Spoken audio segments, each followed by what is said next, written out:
आज हम कौटिल्य के अर्थशास्त्र के बारे में बात करेंगे। कौटिल्य जो भारतीय राजनीतिक चिंतक रहे हैं, उन्होंने भारतीय जो प्राचीन काल की जो राजनीतिक व्यवस्था थी उसको अपने जो राजा संबंधी, राजनीति संबंधी सारे जो विचार अपने दिए हैं, वो कौटिल्य की जो देन रही है। उनकी जो प्रमुख पुस्तक जो रही वो अर्थशास्त्र रही, जिसके द्वारा वो राजा के कर्तव्य, राजा के कार्य और राजनीतिक जो कूटनीतिक जो कौटिल्य द्वारा दी गई, वो आज के वर्तमान में कितनी प्रासंगिक सिद्ध हो रही है, ये हमें जानना है। और ये कौटिल्य के जो राजनीतिक विचार थे, भारतीय राजनीतिक चिंतक में नींव के पत्थर के रूप में मनु के बाद जो कौटिल्य ही रहा, एक ऐसा राजनीतिक रहा जिसने एक राजा को उसके कार्य के लिए, उसके किस तरह से वो अपना कार्य करता है, किस तरह से उसके अधिकार हैं, किस तरह से वो अपने पड़ोसियों से संबंध रखता है, ये सारी बातें उन्होंने अपने सिद्धांतों में बताई।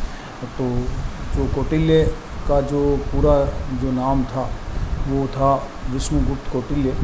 और मूल रूप से जो बात की गई थी कौटिल्य की, वो कि किस तरह से कौटिल्य अपना जो बात कर रहा है कि अपने सिद्धांतों को किस तरह से वो बता रहा है और किस तरह से वो जो की गई चीज़ें हैं उनको अपनाने के लिए वो राजा को आदेश देता है। किस तरह से राजा एक जो अच्छे राजा के गुण जो हमें मिलते हैं, ये सारी बात उन्होंने अपने राजनीतिक सिद्धांतों में कही है। और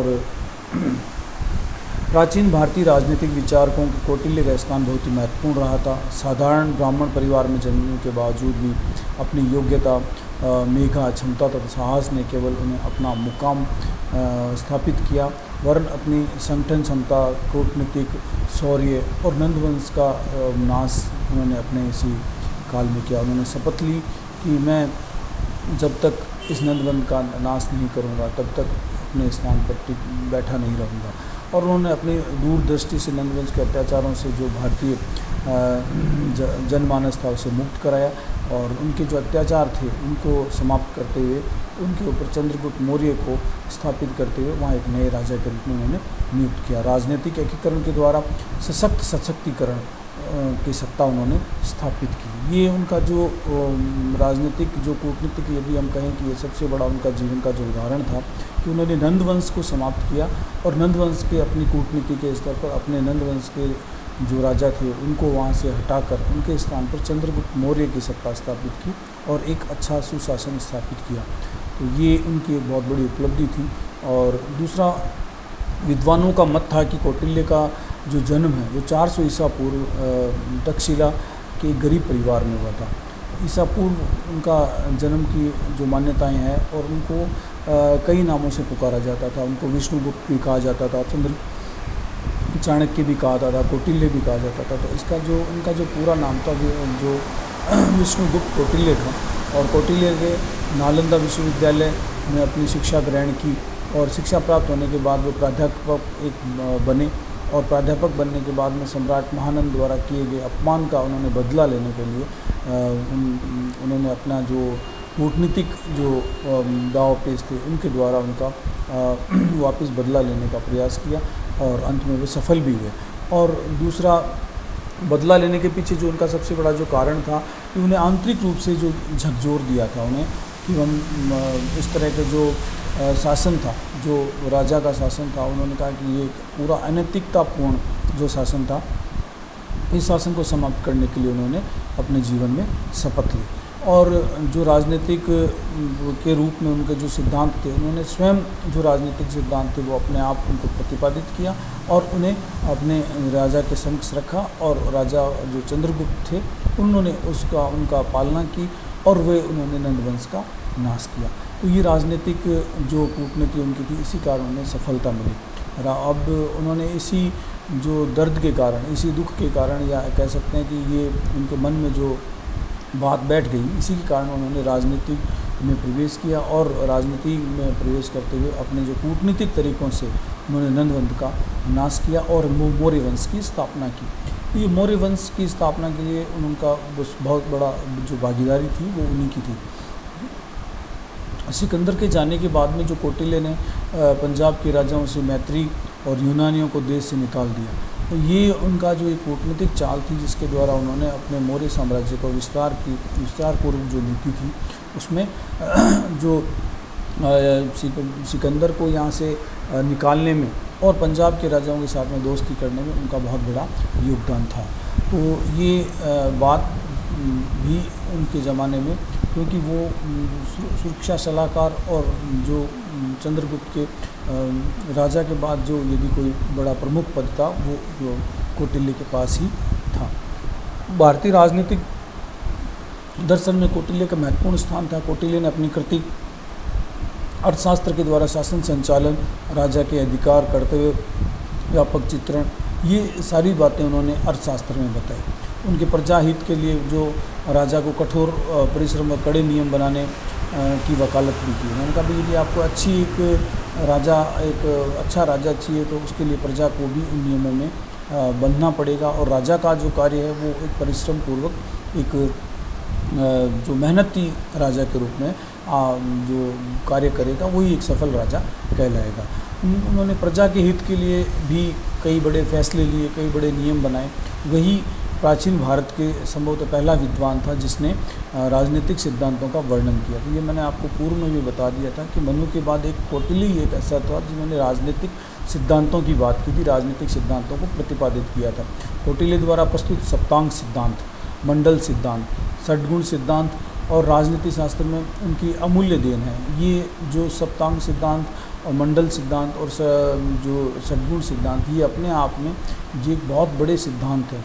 तो ये राजा को सप्तांग सिद्धांत के द्वारा राजा का जो राज्य का निर्माण है, षड्गुण नीति के सिद्धांत हैं, और मंडल सिद्धांत है जो उनके द्वारा किया गया, जो राजा के द्वारा जो बनाई गई नीति है, ये सारी चीज़ें उनके सिद्धांत उस ज़माने में बहुत ज़्यादा जो विकसित हुए और उनके साथ बहुत ज़्यादा ही वो लोगों तक पहुँचे। तो ये उनके ग्रंथ अर्थशास्त्र में इनका पूर्ण रूप से वर्णन किया गया। इन सिद्धांतों का वर्णन करने के बाद ग्रंथ में 15 अधिकरण, 180 प्रकरण और 150 अध्याय तथा 6000 श्लोक, ये अर्थशास्त्र की जो बनावट के बारे में, उसके किस तरह से उसमें जो क्या क्या अध्याय थे, क्या क्या राजनीति संबंधी जो बातें थी, ये सारी चीज़ें उन्होंने इसके अध्याय के रूप में जोड़ी।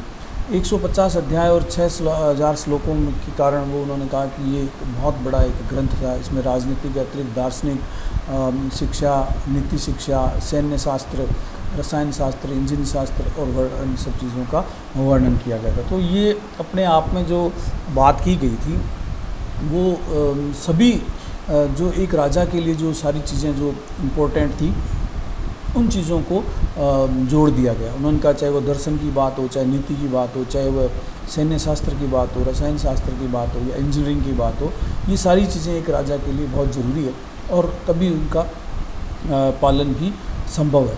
तो ये अपने आप में उन्होंने कहा कि ये एक राजा के लिए ये जो ग्रंथ था ये बहुत ही उपयोगी सिद्ध हुआ। अब राज्य की उत्पत्ति संबंधी यदि कौटिल्य के विचारों की यदि हम बात करें तो कौटिल्य ने राज्य की उत्पत्ति के संबंध में सामाजिक समझौते के सिद्धांत जो दिया था, सिद्धांत से मिलते जुलते विचार दिए। उनका मानना था कि राजा से पूर्व समाज में अराजकता, मत से न्याय अथवा जिसकी लाठी उसकी भैंस तरह की स्थिति थी। तो उन्होंने कहा कि जब उनके कार्यकाल था, उनका जब शासन था, उस समय की जो परिस्थितियाँ थी वो ऐसी थी कि जब केवल शक्ति का बोलबाला था, राजा अपनी अराजकता की पूर्ण सीमा लांघ चुका था। तो ऐसी स्थिति में वहाँ एक सभ्य या आदर्श समाज की स्थापना करना बहुत कठिन था। इसके लिए उन्होंने फिर उनका मानना था कि ऐसी परिस्थितियों में उन्होंने अपने जीवन संपत्ति की रक्षा के लिए लोगों ने मनु को अपना राजा बनाया और शांति व्यवस्था बनाए रखने के लिए लोगों ने अपने इसके 1/6 भाग के रूप में, कर के रूप में, उपज के रूप में और व्यापार का 1/10 भाग जो सोने के रूप में, आय का भी जो भाग था वो कर के रूप में एक राजा को देने का, एक राज्य को देने का, ताकि वो आर्थिक रूप से जब मजबूत बनेगा तो राजा अपने आप ही संबल बनेगा और विकास कार्य, या ऐसा कह सकते हैं कि जो चीज़ें समाज में जो व्यक्ति के उत्थान के लिए जो ज़रूरी है वो सारी चीज़ें राजा अपने आप राज्य में स्थापित करेगा। कौटिल्य की पुस्तक अर्थशास्त्र की जब हम बात करते हैं तो अर्थशास्त्र में स्पष्ट कहा है राजा ने कि राजा का जो कार्य है वो जन कल्याण का कार्य है, जनता का कल्याण होना चाहिए, उसमें वो कार्य करेगा। कोष में अपना अंश तभी करेगा जब उसे सुरक्षा, कल्याण और राजा को द्वारा सुनिश्चित किया जाए। इस प्रकार कौटिल्य ने राज्य की उत्पत्ति के लिए जन स्वीकृति का विचार दिया है। ऐसा जैसा मैंने पूर्व में कहा कि यदि वो टैक्स ले रहा है, तो यदि कर ले रहा है तो कर की समुचित व्यवस्था हो, कर के साथ में वो उनके विकास के लिए भी राजा प्रतिबद्ध है। यदि उसने कर को समुचित रूप से प्रजा के हित में नहीं लगाया तो वो राज्य या राजा पतन की ओर चला जाएगा। कौटिल्य ने जो राज्य की उत्पत्ति के संबंधित ये विचार प्रस्तुत किए कि राजा का जो सुयोग्य होना अत्यंत आवश्यक है। कौटिल्य का जो राज्य उत्पत्ति के विचार में जो समझौतावादी विचार है, हॉब्स, लॉक, रूसो से मेल खाता है। उनका भी इस तरह की जब आपको जब राजा बनाया गया है तो राजा के जो एक समझौता हुआ है, राजा के बनाने के लिए आप अब प्रजा को अब आप उस समझौते के तहत वो सब सुविधाएं देंगे जो एक अच्छे राजा के द्वारा प्रदान की जाती है और राजा का भी दायित्व बनता है। उनका मानव भी स्वार्थी, झगड़ालू है और अपने स्वार्थी पूर्ति के लिए वे एक दूसरे को नुकसान पहुंचाने से नहीं हिचकता। मानव जीवन में आए संकट के सभी मिलकर व्यवस्था सुनिश्चित करने के लिए विवश किया। उन्होंने कहा भी ऐसी यदि जो व्यक्ति चाहे स्वभाव से लालची है और यदि उसी लालच में यदि वो अपने दूसरों का नुकसान पहुंचाता है तो वो हमारे लिए कतई उपयोगी नहीं है। कौटिल्य ने राजा पर जन कल्याण का अंकुश लगाया और उन्होंने कहा कि आशा की कि उन्हें जन स्वीकृति से अस्तित्व में आया राजा अपने को बनाए रखने के लिए सदैव प्रयासरत रहता है। कौटिल्य ने राजकोष पर जनता का नियंत्रण माना और उनकी स्पष्ट मान्यता थी कि बिना जन स्वीकृति के जो नया कर नहीं लगाया जा सकता और राजा पूर्ण आज़ादी नहीं देता वर्ण उस जन स्वीकृति का बंधन लगाता है। तो ये उनका जो मानना था कि भाई किसी तरह से राजा है वो यदि इस तरह से अपने राजकोष को भरने के लिए अपनी जनता पर तरह तरह के यदि टैक्स लगा देगा, कर लगा देगा तो जनता कमज़ोर हो जाएगी और जनता में इसका विद्रोह हो जाएगा। तो उन्होंने कहा कि राजकोष जो जनता के नियंत्रण में रहना चाहिए, और कौटिल्य ने ये कहा। और दूसरा उन्होंने कहा कि राजा को पूर्ण आज़ादी नहीं देता, वर्ण व जन स्वीकृति को बंधन लगता है। अर्थात ये जो कहने का मतलब है कि राजा यदि पूर्ण रूप से यदि स्वतंत्र हो गया या ऐसा हो गया कि पूर्ण आज़ादी उसे दे दी तो वह अपनी अराजकता को बढ़ा सकता है। इसलिए उन्होंने कहा जनता को जो टैक्स और जो राजकोषीय जो भंडार है उस पर जनता का भी नियंत्रण होना चाहिए, जनता को भी उस पर ध्यान रखना चाहिए। तो ये एक राजा को बनाए रखने के लिए वो उन्होंने कहा कि इस तरह की उन्हें जो राजा के अस्तित्व के लिए ये सारी चीज़ें बहुत अत्यंत आवश्यक है। अब राजा के कार्य एवं स्वरूप, उन्होंने कहा कि यदि राजा आपने बना दिया, राजा की जो आपने एक व्यक्ति जो गद्दी पे जिसे बिठा दिया तो उसके कुछ कार्य भी होंगे, कुछ कार्य भी वो जनता के लिए करेगा। उसके लिए उन्होंने कहा कि कौटिल्य राजा के संबंध में वह विचार रखते हैं कि उनकी स्पष्ट मान्यता है कि जैसे स्वामी, आमत्य, जनपद, दुर्ग, कोष, दंड, मित्र, ये सब मिलकर एक राज्य का जो साप्तांग सिद्धांत है वो 7 अंग हैं, ये एक राज्य का निर्माण करते हैं। उनकी मान्यता है कि आवश्यकता है कि कौटिल्य आवश्यक अंग है। उन्होंने कहा कि ये सारी चीज़ें यदि राज्य में होनी बहुत ज़रूरी है। कौटिल्य ने विचारों में पूर्ण रूप से भारतीय चिंतन में इसकी झलक मिलती है। उन्होंने ऋग्वेद में इसकी झलक है, यजुर्वेद में कहा है कि विराट पुरुष की पीठ राष्ट्र और उसकी उदर पीठ जंगा तथा घुटने उसकी प्रजा है। तो ये ऐसा कहा गया है कि एक विराट जो पुरुष है उसकी पीठ है वो तो राष्ट्र है और उसकी उदर पेट वो पीठ है और तथा घुटने आदि उसकी प्रजा है।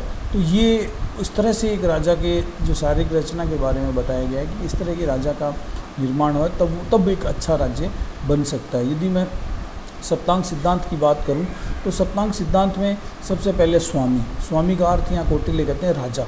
कहते राजा का जो होना अत्यंत आवश्यक है। किसी राज्य में बिना राजा के कोई राज्य नहीं हो सकता।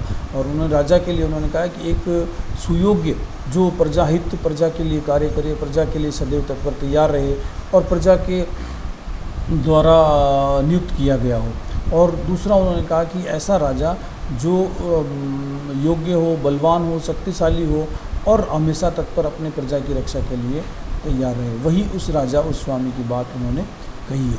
दूसरा आमत्य, जो आमत्य और जनपद, ये जो क्षेत्र है उसके बारे में, जनपद के बारे में, आमत्य उनके मंत्री के बारे में कहा गया है। और दुर्ग के बारे में कहा गया है कि किले का निर्माण आपको किस तरह करना है, एक जिसमें जनता सुरक्षित रह सके, इस तरह के किले का निर्माण करना है। जो पहाड़ी किला है, वन किला है, जो जल किला है, इस तरह के किलों का निर्माण करना है ताकि दुश्मन आप पर किसी भी तरह से आक्रमण ना करे। यदि आक्रमण करता है तो वह असफलता उसे अप्राप्त हो। तो ये जो कौटिल्य की जो बात थी, दुर्ग के लिए उन्होंने कहा, कोष के लिए जो उन्होंने कहा, कोष हमेशा राज्य का भरा हुआ रहना चाहिए। कभी भी कोष को गलत कार्यों में, गलत जो भी नीतियों में कोष को खर्च नहीं करना चाहिए।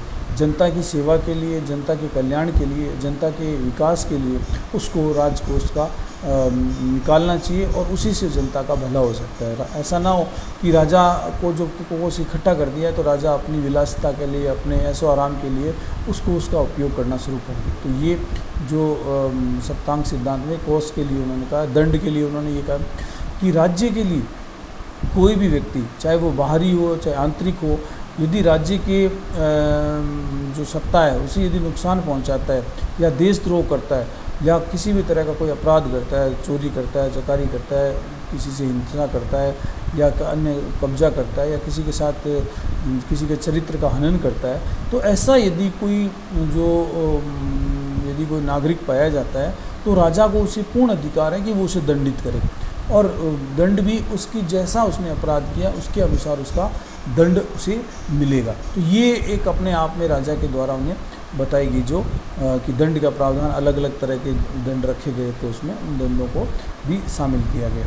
उसके बाद में मित्र से यहाँ तात्पर्य है कि यदि हम बात करेंगे कि भाई एक राजा, एक कुशल राजा के यदि गुण कहे जाते हैं तो, या कुशल राज्य के यदि गुण कहे जाते हैं तो उसमें मित्रों की संख्या बहुत ज़्यादा हो।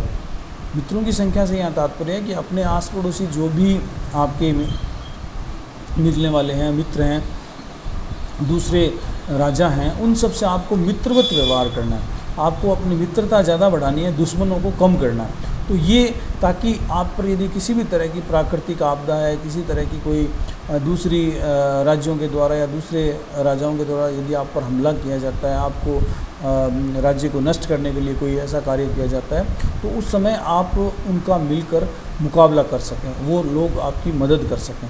और यदि मित्र अधिक होंगे तो आपका राज्य भी सुदृढ़ बना रहेगा। आपके जो आपसी व्यापार हैं, आपसी संबंध हैं, आपसी जो सेना का कार्य है, आपसी जो रोजगार है, ये सारी चीज़ें उस मित्रों के कारण हमें और ज़्यादा उनमें बढ़ावा मिलेगा। हमारे विकास के लिए हमारे जो संसाधन हैं वो सारे उन मित्रों के द्वारा हमें आदान प्रदान किए जाएंगे। इसलिए मित्रों की आवश्यकता बहुत ज़्यादा है। कौटिल्य ने कहा कि ये सात सिद्धांत एक अच्छे राज्य के लिए होने चाहिए। ये आवश्यक अंग है। कौटिल्य का जो विचार था कि उन्होंने कहा भारतीय चिंतन में इसकी झलक मिलती है और ऋग्वेद के द्वारा जो ऋग्वेद की जो पालना की, उन्होंने कहा ऋग्वेद की झलक भी इसमें मिलती है कि ऋग्वेद में भी इसी तरह से राज्य की व्याख्या की गई है।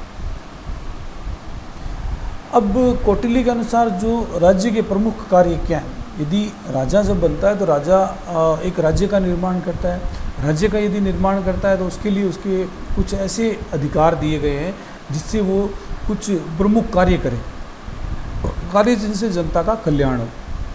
ये कौटिल्य ने हमेशा यही कहा है कि राजा हमेशा केवल अपने भोग विलास के लिए राजा नहीं बनेगा, वो राजा जनता के लिए 24 घंटे हमेशा तैयार रहेगा, जनता के दुख दर्द को जानेगा, जनता के कल्याण की हमेशा सोचता रहेगा, जनता के विकास की हमेशा सोचता रहेगा। ऐसा राज्य ही एक अच्छा और योग्य राजा कहलाएगा। तो सबसे पहले उन्होंने कहा है कि राज्य का जो प्रमुख कार्य है वो है राज्य की सुरक्षा करना। राज्य की सुरक्षा करना ये एक बहुत बड़ा, जो कह सकते हैं, एक राज्य के लिए बहुत ज़रूरी और बहुत प्रमुख कार्य है, क्योंकि राजा तभी सुरक्षित रह पाएगा तब उसका राज्य सुरक्षित है, और राज्य सुरक्षित है तब उसकी जनता भी सुरक्षित है।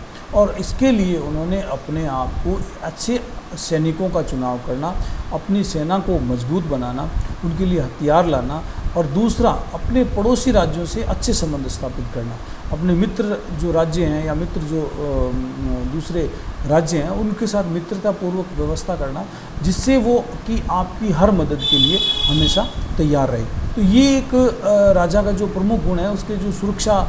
और दूसरा अपनी गुप्तचर व्यवस्था मजबूत करना, अपने आंतरिक जो भी दुश्मन हैं उनका आप ध्यान रखना, और गुप्तचरों के द्वारा अपनी राज्य की स्थिति को जानना और दूसरे राज्यों की स्थिति को भी जानना, और अपने सैनिकों को जो इस तरह के यदि कोई जो व्यवस्था है, यदि कोई राज्य की सुरक्षा को यदि कोई खतरा नज़र आता है या कोई खतरा पैदा कर रहा है, तो उसे कड़ा से कड़ा दंड देना, ताकि राज्य की सुरक्षा को कोई खतरा ना हो सके। तो ये इन्होंने सैनिकों के सेना के निर्माण की बात कही, उन्होंने सैनिकों की भर्ती की बात कही, सैनिकों की सुविधाओं की बात की, सैनिकों के हथियारों की बात की, और परस्पर उनके आपसी जो निरंतर राज्य के लिए उनको केंद्र में रखते हुए या निरंतर राज्य को उनमें ध्यान में रखते हुए उन सैनिकों का हमेशा उनका हित सोचते हुए एक अच्छे, क्योंकि राज्य की सुरक्षा कौन करता है, वो सैनिक ही करते हैं, और वो सैनिक, उन सैनिकों का यदि आप ध्यान रखेंगे तो वो हमेशा उस राज्य के लिए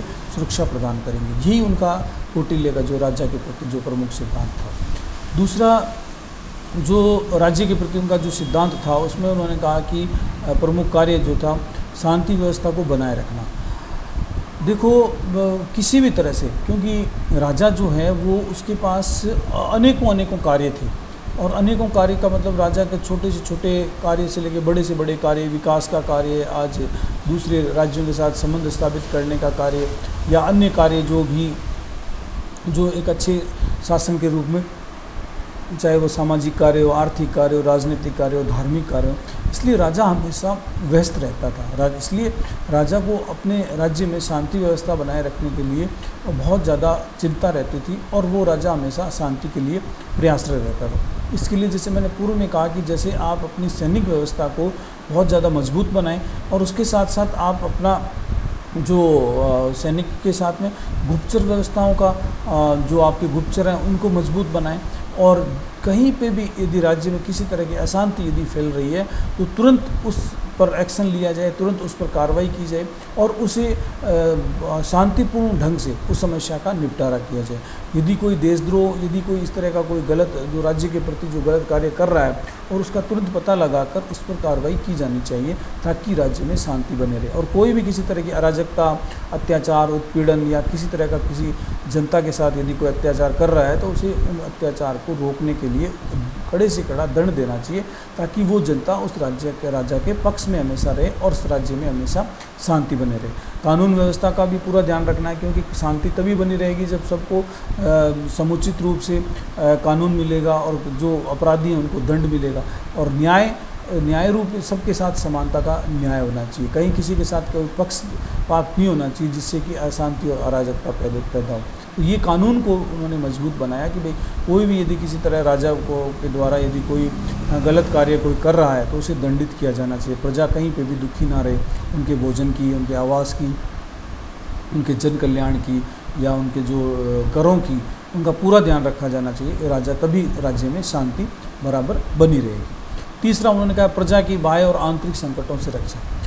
यदि प्रजा आपकी कहीं किसी यात्रा पे जा रही है, कहीं व्यापार पे जा रही है, कहीं दूसरे राज्यों के साथ जो संबंध स्थापित कर रही है वहाँ जा रही है, तो इस तरह के जो उन्होंने राजा को कहा कि भाई वो जनता की आंतरिक रूप से आंतरिक चोरी चकारी लूट खसोट इन सब चीज़ों से उनकी जो सैनिक है वो उनकी रक्षा करें, और उन पर किसी तरह की कोई विपदा ना आ पाए।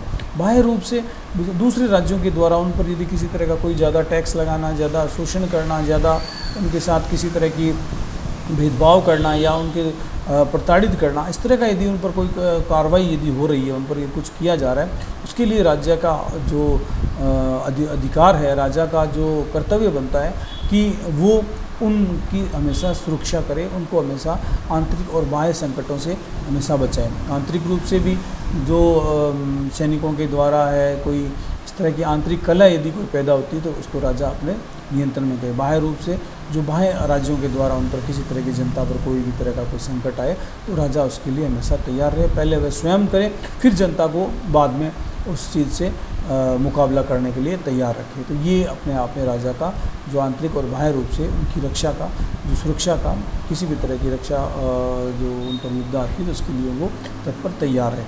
तो देश की सीमाओं का विस्तार करना चाहिए। वो राजा केवल ऐसा ना हो कि अपने राज्य को एक सीमित सीमा में बांध दे, और सीमाओं को निरंतर से विस्तार करना चाहिए ताकि वहाँ के लोगों को बढ़ने का मौका मिले, वहाँ के लोगों को आगे रोजगार मिले, ताकि वहाँ के लोगों को व्यापार मिले और आगे से आगे बढ़कर वो राज्य को मजबूत बनाए। और सीमाएं हमेशा मजबूत रहेगी तो राज्य अपने आप ही मजबूत रहेगा। देश की सीमाओं का विस्तार से यहाँ तात्पर्य है कि वो निरंतर अपने कार्यों को, अपने जो सीमाएं उनको आगे से आगे बढ़ता रहे, दूसरे राज्यों तक पहुंचाता रहे, ताकि वहाँ उसकी जो प्रजा है वो भी सुखी रहे, संपन्न रहे, और उनका विस्तार होगा तो राज्य का भी विस्तार संभव है। इसलिए उन्होंने कहा कि ये होना बहुत ज़रूरी है, सीमाओं का विस्तार, ताकि वो बड़ा और मजबूत शासक बन सके। उसके बाद उन्होंने कहा देश को कृषि उन्नत, और इसके लिए उन्होंने कहा कि उन्नति के लिए सदैव प्रयत्न करना चाहिए। तो अपने आय का जो सबसे बड़ा स्रोत था यदि राज्य में यदि देखा जाए तो वो सबसे बड़ा स्रोत था कृषि। कृषि के द्वारा ही राज्य जो संबल बनता है, राज्य मजबूत बनता है। और कृषि के लिए उन्होंने कहा कि एक निश्चित सीमा तक टैक्स जो कर है वो लगाया जाए ताकि वो गरीब जनता का शोषण ना हो सके, और जो राज्य के इस टैक्स के द्वारा, कर के द्वारा राज्य का खजाना भी खाली ना रहे। कल को अकाल है, भूखमरी है, कोई प्राकृतिक आपदा है, तो उसके लिए यदि आपको जो तैयार रहेंगे, आपका जो राजकोष है, आपके जो भंडार है, अन्न भंडार है, वो यदि भरे हुए नहीं रहेंगे तो आप जनता को आप क्या देंगे। तो इसके लिए उन्होंने कहा कि ये जनता को विपरीत परिस्थितियों में, जो संकट की घड़ी में राज्य उनकी मदद करे, इसके लिए उन्होंने कृषि की उन्नति और कृषि के विकास के लिए भी अपने राज्य को उचित उनको नलकूप करवाना, उनके लिए पानी की व्यवस्था करना, नहरें बनवाना, नदी से जो पानी लाना, ये सारे जो कार्य हैं वो राजा के द्वारा ही अपने राज्य में संपन्न किए जाएँ। उसके बाद पशुओं का संरक्षण और संवर्धन के लिए, पशुओं के लिए भी राजा, क्योंकि पुराने समय में कौटिल्य की जब हम बात कर रहे हैं उस समय जो शक्ति या ऐसा कह सकते हैं धन, वो पशु ही थे। जो आपसी जो लेन देन था वो पशुओं के द्वारा ही था।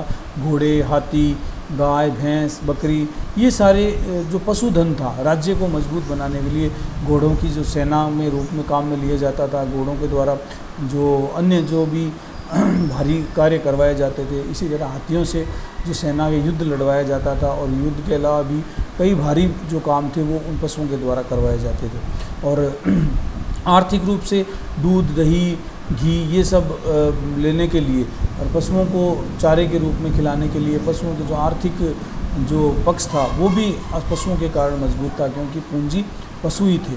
तो वो राज्य की उन्नति में काफ़ी हद तक अपनी मदद करते थे। तो इसलिए उन्होंने कहा पशुओं का संरक्षण भी बहुत ज़रूरी था, क्योंकि वो भी राज्य का एक हिस्सा है। व्यापार को बढ़ावा देना, जैसा मैंने कहा कृषि के बाद में यदि दूसरा नंबर आता है वो व्यापार का आता है। यदि आप अपने राज्य से ज़्यादा से दूसरे लोगों को जो चीज़ें बेचेंगे, चाहे हथकरघा से है, लघु उद्योग है, कुटीर उद्योग है, या आपके जो राज्य में निर्मित जो वस्तुएं हैं आप दूसरों को बेचेंगे तो आपके राज्य को आय होगी तो आप उसका आय का कुछ प्रतिशत आपको टैक्स के रूप में, कर के रूप में मिलेगा, जिससे राज्य सुदृढ़ होगा। और दूसरे राज्य भी आपके राज्य पर डिपेंड होंगे और आपसे वो चीज़ हमेशा मंगवाते रहेंगे। तो इसलिए उन राज्यों को भी आपके द्वारा दी गई चीज़ से ही वो पूर्ति कर पाएंगे। तो इसलिए राज्य का जो व्यापार है वो बहुत मजबूत और सुदृढ़ होना जरूरी है। व्यापार के द्वारा ही वहाँ की आर्थिक स्थिति और राज्य को शक्ति बढ़ेगी, ये उनका मानना था। कि व्यापार, क्योंकि दूर प्रदेशों में व्यापार होता था, पहले व्यापार का जो माध्यम था वो यही था कि लोग पैदल जाकर या जानवरों पर सामान लाद कर ले जाते थे, वहाँ बेचकर अपने राज्य में दूसरा सामान लेके आते थे। तो ये व्यापारिक जो आदान प्रदान था ये राज्य के विकास के लिए बहुत ज़रूरी था। दूसरे व्यापारी भी यहाँ आएंगे, यहाँ के व्यापारी दूसरी जगह जाएंगे और इसी व्यापार को आदान प्रदान से व्यापार बढ़ेगा। आठवां जो अगला जो बिंदु है, वनों का विस्तार तथा कल कारखानों का प्रसार। ये भी एक अच्छी बात थी कि उस समय प्राकृतिक जो संपदा थी वन ही थी। वनों से ही जो हमें रॉ मटेरियल, कच्चा माल था, चाहे वो जड़ी बूटियाँ हैं और है, जितने भी संसाधन जो वनों के द्वारा हमें मिलते थे, इसलिए उन्होंने कहा कि वनों का संरक्षण बहुत ज़रूरी था। और वनों के द्वारा ही सारी जो राज्य था वो मजबूत था कि लकड़ी है, उस समय जो जलाऊ लकड़ी है और दूसरे जो साधन हैं वो सारे हमें जंगल में पशुओं के लिए जो शिकारगाह है या शिकार के लिए जो पशुओं का होना वो जंगलों के द्वारा ही संभव था। इसलिए उन्होंने कहा कि वनों का होना बहुत ज़रूरी है। कल कारखानों का प्रसार से उन्होंने, जैसा मैंने कहा कि व्यापारिक उन्नति ज़्यादा होगी, व्यापार बढ़ेगा तो अपने आप ही राज्य भी मजबूत बनेगा। तो इसलिए व्यापारिक उन्नति के लिए उन्होंने कहा कि कल कारखानों का, लघु उद्योग, कुटीर उद्योगों का होना भी बहुत ज़रूरी है। और अंत में उन्होंने कहा कि सामाजिक व शैक्षणिक कार्यों को भी उन्होंने महत्व दिया।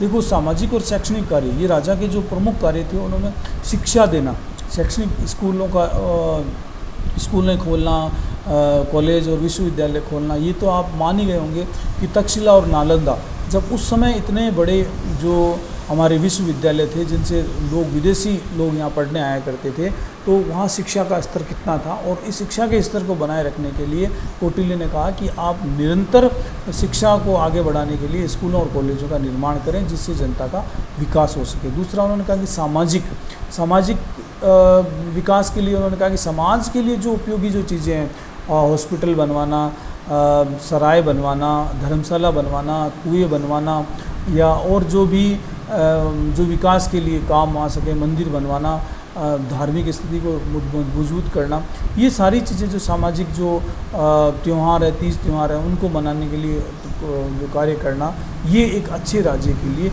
एक अच्छे राजा के कर्तव्य और अच्छे राजा के गुण बताए हैं। तो इसलिए ये सारी चीज़ें एक अच्छे राज्य में होना बहुत ज़रूरी है। राज्य में सेना संबंधी कार्य भी उन्होंने, राजा ने कहा कि एक राजा जो है उसके जो 7 अंग हैं, जो सप्तांग सिद्धांत में 7 अंग हैं, उनको सर्वोच्च जो कौटिल्य ने राजा को बताया, राजा को जो स्थिति उन्होंने कहा है कि सेना का मजबूत होना बहुत ज़रूरी है। इसलिए उन्होंने कहा कि ये राज्य की धुरी है, इस धुरी पर पूरा राज्य टिका हुआ है। इसलिए शासन को प्रभावी और जन कल्याण को सुनिश्चित करने के लिए आपको सेना को मजबूत बनाना पड़ेगा। राजा के गुण, उन्होंने कहा कि यदि आपको अच्छा राज्य बनाना है, अच्छा राज्य बनाने के पीछे उसको चलाने के लिए अच्छा राजा बनाना है, तो उस राजा के लिए कुछ गुण भी होने जो बहुत ज़रूरी है। राजा के गुण से उन्होंने कौटिल्य ने कहा कि राजा को आवश्यक गुणों से विस्तृत किया गया। राजा पागल दिवालिया नहीं होना चाहिए, राजा बहुत बुद्धिमान और चतुर होना चाहिए। राजा के लिए उन्होंने कहा कि वह एक दुख दर्द को समझने वाला होना चाहिए, एक स्वस्थ होना चाहिए जो कि अपने राज्य को अच्छे से चला सके, और सब पढ़ा लिखा होना चाहिए, उसे सारी विद्याओं का ज्ञान होना चाहिए, शस्त्र विद्या वो जाने, और उसके अलावा उनके गुणों में आत्म संयम की भावना हो, और दूसरा जो धैर्य हो, दूरदर्शी हो, और अपने राज्य को आगे ले जाने का उनमें शक्ति हो, और सत्यवादी हो, ऐसा ना हो कि फ्रॉड झूठा हो। और इसके अंतर्गत राजा ने कहा कि वो भी अपने जनता के लिए हमेशा तैयार रहने वाला हो, ये एक अच्छे राजा के गुण होने चाहिए। वो पूजों का शस्त्र विद्या वो पूर्ण रूप से जाने, वो धार्मिक विद्या भी पूर्ण से जाने, ईश्वर में विश्वास करने वाला हो, और निर्भय हो, जिसको किसी का डर ना हो, और तेजी से आगे बढ़ने वाला हो, दक्षता होनी चाहिए उसमें। ये सब गुण, यदि वो बलवान हो, मृदुभाषी हो, ये सारे गुण एक राजा में होने चाहिए। कहीं वो दिवालिया और पागल ना हो, जिससे या कोई भोग विलास में लिप्त रहने वाला ऐसा राजा ना हो, जो जुआ और शराब का सेवन करने वाला ना हो। इस तरह के जो उन्होंने कहा कि ये गुण राजा में नहीं होने चाहिए जो उसे बर्बादी की ओर ले जाते हैं। वो प्रेम, मैत्री, दया, करुणा, ये सारे गुण उसमें होंगे तो एक अच्छे राज्य का विकास होगा। तो ये कौटिल्य ने एक अच्छे राजा के, एक राज्य के बारे में जो अपने सिद्धांत प्रस्तुत किए, इससे लगता है कि राजा के जो सप्तांग सिद्धांत है, राजा के गुण हैं, राज्य का निर्माण है, और उसके अलावा षड्गुण नीति है, और मंडल सिद्धांत है, ये सारे के सारे जो सिद्धांत हैं वो राजा को एक मजबूत राजा बनाने के लिए, अच्छा राजा बनाने के लिए हमेशा तत्पर तैयार रहते हैं। इसलिए कौटिल्य को आज भी वर्तमान परिस्थितियों में भारतीय राजनीतिक, जो प्राचीन भारतीय राजनीतिक चिंतकों की श्रेणी में सब ऊपर रखा गया, और उनके सिद्धांतों को आज भी माना गया। इनकी जो किताब अर्थशास्त्र है वो आज भी उतनी ही उपयोगी है राजनीति में जितनी प्राचीन काल में थी। धन्यवाद।